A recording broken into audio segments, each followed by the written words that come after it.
Eto na mga lods.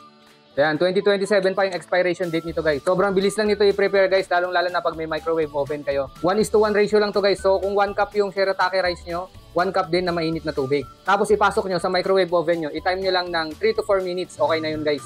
Kung wala naman kayong microwave oven, okay lang guys.